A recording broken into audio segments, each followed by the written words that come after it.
Film ini menceritakan kisah seorang mantan gangster legendaris bernama Dong Chul atau Ma Dong Seok atau Don Lee, di mana dia telah hijrah menjadi seorang penyuplai makanan laut di pasar ikan. Namun usahanya kerap kali ditipu orang karena terlalu percaya. Hingga suatu malam terjadi sesuatu yang buruk pada istrinya. Bagaimanakah kisah selanjutnya? Tonton terus video sampai habis dan selamat menonton. Di awal kisah, di sebuah pasar ikan yang konon tepatnya berada di Korea Selatan, terlihat dua orang pria penjual ikan bernama Kang Dong Sok. Tapi saya panggil saja nama asli aktor ini yaitu Don Lee. Dan ini adalah teman dekatnya yang bernama Chun Suk. Kemudian terlihat ada sebuah cekcok seorang pedagang yang sedang ditagih uang pemeliharaan oleh beberapa pria yang merupakan orang dari persatuan pedagang, yang diketuai oleh seorang ketua serikat di mana mereka sering menagih uang keamanan dan pemeliharaan namun sering telat membayar upah bagi para pedagang di sana. Lalu scene berpindah ketika Don Lee dan Chun Suk sedang duduk bersama seorang pebisnis yang mengajak kerjasama investasi dalam penjualan kepiting raja. Dan walaupun pebisnis tersebut terlihat meragukan, namun Don Lee memberikan sejumlah uang tabungannya di bank dan berharap mendapatkan keuntungan yang cukup besar.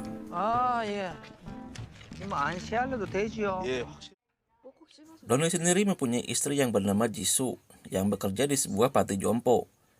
Yang mana saat Jisoo mengetahui semua uang tabungannya sudah tidak ada, Jisoo pun terlihat kecewa akan hal itu.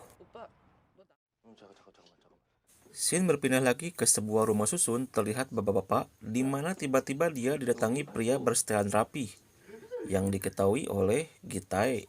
Diketahui Gitae ini pebisnis dalam peminjaman uang sekaligus bos kriminal yang berwirausaha dalam perdagangan manusia. Sehingga saat si bapak tak bisa melunasi hutangnya, dia pun berniat untuk membunuhnya demi mendapatkan uang asuransi yang dimiliki bapak tersebut. Tak lama muncul anak gadis yang merupakan anak dari si bapak, di mana Gitae memutuskan untuk menangkap si gadis dengan maksud untuk dijual demi mendapatkan keuntungan yang lebih besar. Namun tak disangka saat perjalanan pulang ke base camp, supir Gitae tak sengaja menabrak mobilnya Don Lee.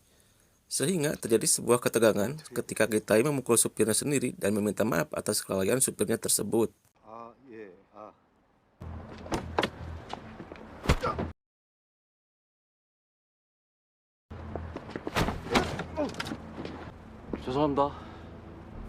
Dan yang menarik adalah ketika Gitae melihat wajah istrinya, Don, yaitu Jisoo, Gitae tertarik karena Jisoo memiliki wajah yang cantik dan bisa dijual dengan harga yang cukup mahal. Hingga suatu hari saat tepat ulang tahun Jisoo, Don Lee pun terlihat akan memberinya kejutan dengan membawa beberapa hadiah. Namun ketika Jisoo sedang menunggu Don Lee di rumah, muncul beberapa penjahat yang tiba-tiba merangsak masuk ke apartemennya dan kemudian menculik Jisoo yang tak apa maksudnya.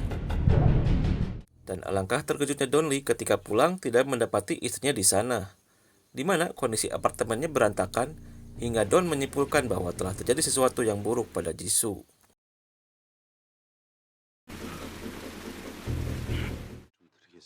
Esok paginya Don Lee pergi ke kantor polisi dan melihat rekaman CCTV parkiran. Namun karena kondisi malam itu sangat gelap sekali, para polisi belum bisa melakukan pencarian karena tidak adanya petunjuk. Tak lama setelah keluar dari kantor polisi, Don Lee pun mendapat telepon dari seseorang yang mana itu adalah si Gitae, yang ternyata pelaku penculikan Jisoo semalam adalah atas perintah si Gitae ini. Gitae pun menyuruh Don Lee pergi ke sebuah restoran, di mana saat sudah sampai di sana, Gitae pun menyuruh Don untuk membuka sebuah tas berisi uang yang ada di depannya. Dan alangkah nyeseknya hati si Don ketika Gitae mengatakan bahwa uang tersebut adalah harga untuk tubuh istrinya. Dan pisan eta si Gitae sampai-sampai kepikiran hal tersebut. Saat keluar dan mencari sumber suara orang yang menelepon, Don Lee pun melihat pria rapi yang sedang memegang ponsel, untuk kemudian menyuruh Chun Suk untuk mengejarnya. Namun orang tersebut bukanlah pelakunya.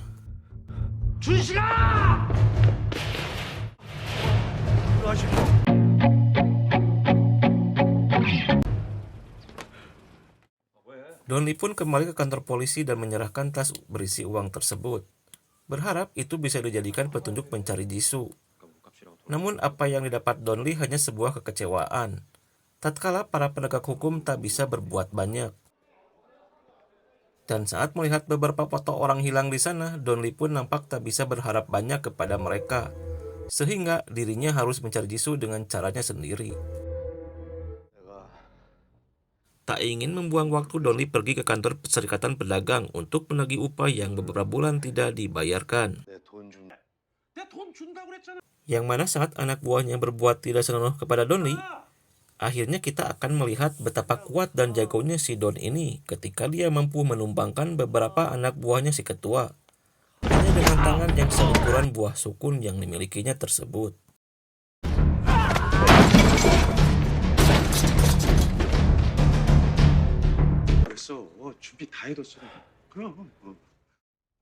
Setelah mendapatkan uang dari si ketua serikat tersebut, Don dan Chonsuk pergi ke detektif swasta yang bernama Sandy, karena mirip dengan drummer band asal Bandung.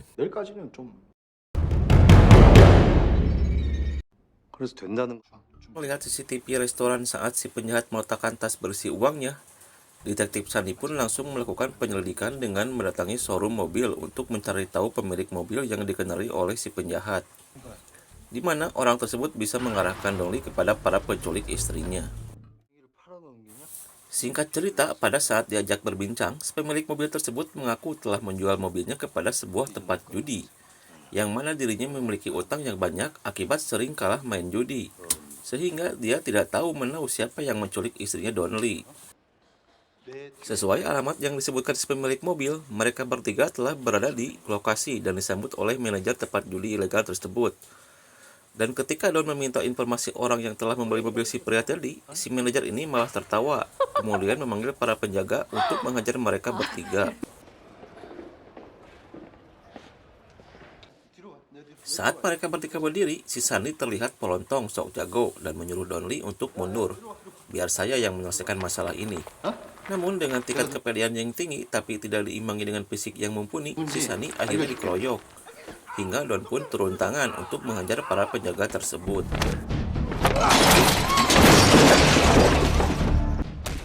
Dan akhirnya Don kembali menunjukkan kebolehannya, di mana dia berhasil melumpuhkan satu persatu para penjaga tersebut hingga mereka semua terlumpuh. Pada akhirnya si manajer pun memberikan sebuah kartu nama perusahaan yang telah membeli mobil tersebut, yang mana kartu nama tersebut sudah kadaluarsa 2 tahun yang lalu, sehingga mereka bertiga belum bisa mengetahui siapa pelaku yang menculik Jisoo. Singkat cerita, Sandy pun berhasil mendapatkan informasi seorang korban yang mengalami kasus yang sama seperti Donli. Dan karena gak ingin membuang waktu, mereka bertiga langsung berangkat untuk menemuinya. Dan pada saat sudah bertemu, akhirnya Kang Don-sok menemui titik terang tentang orang yang telah menculik Jisoo. Yang tidak lain adalah si Gi-tae, pria kaya, si pemilik perusahaan peminjaman uang, dan sekaligus bos kriminal yang selalu membeli istri orang untuk dijual ke luar negeri. Pria itu pun menyesali perbuatannya karena menjual istrinya hanya demi seonggok uang semata untuk melunasi hutangnya karena kalah main slot. Di mana dia juga menjelaskan sosok Gi-tae ini seperti iblis berwujud manusia. Karena bagi Gi-tae, manusia tidak lebih dari sebuah barang dagangan. Benar-benar atas Gi-tae. Dengan beberapa informasi yang didapat dari pria malang itu, Donli langsung pergi ke tempat perusahaan peminjaman uang milik Gi-tae, di mana Donli kembali bertemu dengan sopir Gi-tae yang menabrak mobil Donli tempo hari. Dan saat itu langsung diinterogasi. Begini kejadiannya.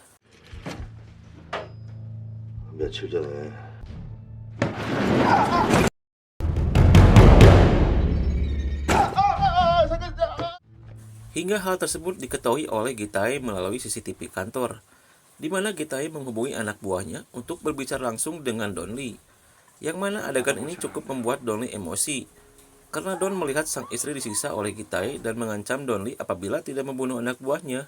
Entah apa yang ada di pikiran Gi-tae, tapi nampaknya dia kesal karena anak buahnya berhasil ditangkap, dan tidak mau keberadaannya diketahui oleh Donli. Wah, kayak yang lagi viral ini mah. Dengan sebuah tali, Donli mencekik si sopir Gi-tae ini sampai nambro, dan Gi-tae meminta Donli untuk mengembalikan uangnya untuk ditukar dengan Jisoo.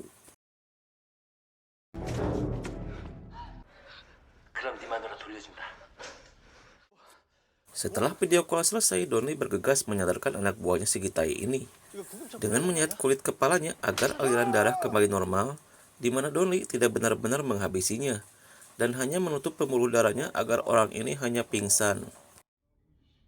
Scene berpindah ke tempat penampungan para korban kejahatan si Gitai, di mana kita akan melihat kondisi Jisoo dan para wanita malang lainnya. Dan di situ juga ada pria yang khusus bertugas untuk mengopi para wanita ini. Atau kata lain, pria ini adalah seorang QC produk. Kembali ke mereka bertiga yang pergi ke kantor polisi, ke tempat penyimpanan barang bukti dan sitaan. Yang mana tujuan mereka adalah untuk mengambil uang milik si Gitai yang akan ditukar dengan nyawa Jisoo. Dengan menyamar berpura-pura menjadi orang dari kejaksaan, Sandy dan Chun-suk dengan percaya dirinya meminta tas yang berisi uang tersebut.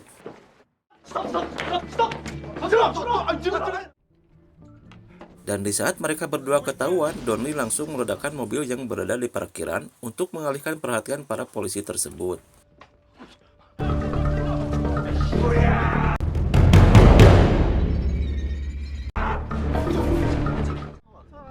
Akhirnya mereka bertiga berhasil kabur dan mendapatkan uangnya kembali. Kembali ke tempat Gitai, di mana salah satu tawanan wanitanya terlihat lebam dan babak belur, yang membuat Gitai emosi. Karena bila barang dagangannya rusak, tentu hal itu akan mengurangi nilai jualnya. Gitai pun mengajar anak buahnya.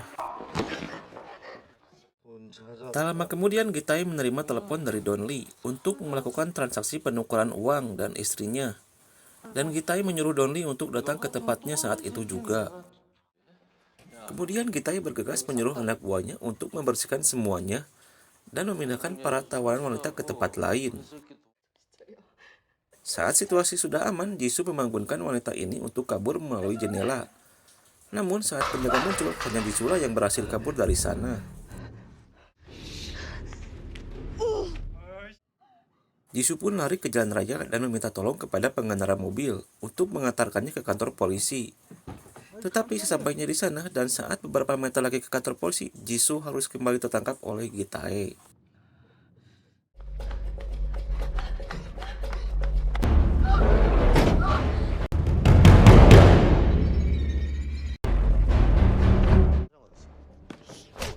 Kembali ke Donnie yang sudah sampai ke tempat di mana tadi janjian sama si Gitai. Namun Donnie sudah ditunggu oleh para penjaga yang banyak, akan tetapi Donnie berhasil melumpuhkan mereka semua. Saat si pria pengatas wanita akan kabur, dia pun terkejut melihat getaran di dinding akibat pertarungan yang terjadi di luar. Dan pada saat itu dia mendengarkan suara dari balik pintu. Tiba-tiba dia terkena pukulan maut yang menembus pintu. Seketika itu pria ini pun pingsan. Di tempat terpisah, Sandy dan Chun-suk berhasil menggagalkan pemindahan para korban wanita, sehingga mereka semua berhasil diselamatkan.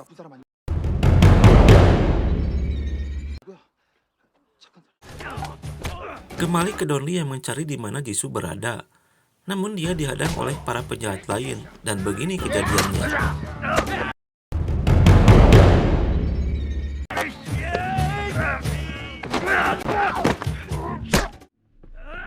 Dan ketika semuanya sudah pada tumbang, muncul pria tinggi besar di mana Don Lee sedikit kewalahan menghadapinya. Tetapi dapat dikalahkan dengan usaha yang cukup cerdas.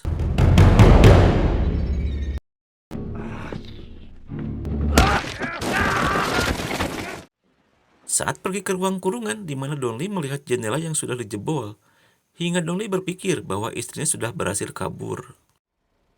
Sementara itu, Don Lee pergi untuk mencari kemana Jisoo kabur.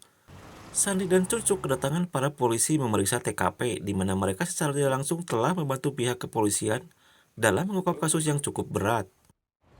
Kembali ke Don yang baru saja akan keluar gerbang, yang mana secara kebetulan dia pasang rok nacangkeng dengan mobil si Gitai yang membawa Jisoo. Hingga terjadi kejar-kejaran, dan seperti ini adegannya.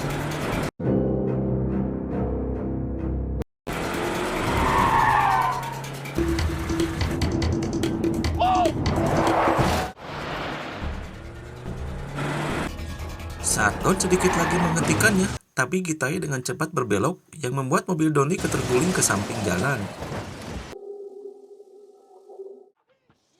Dengan penuh emosi yang menjadi-jadi, Gitai menggunakan kapak dan membanting ke mobil dan menyuruh Don untuk menghadapinya.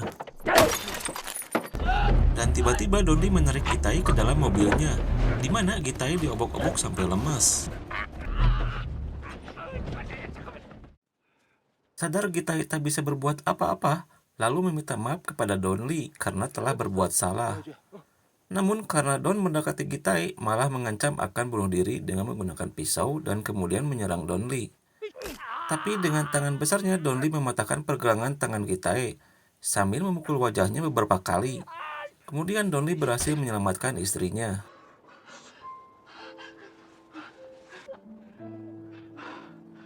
내가 너무 늦었지.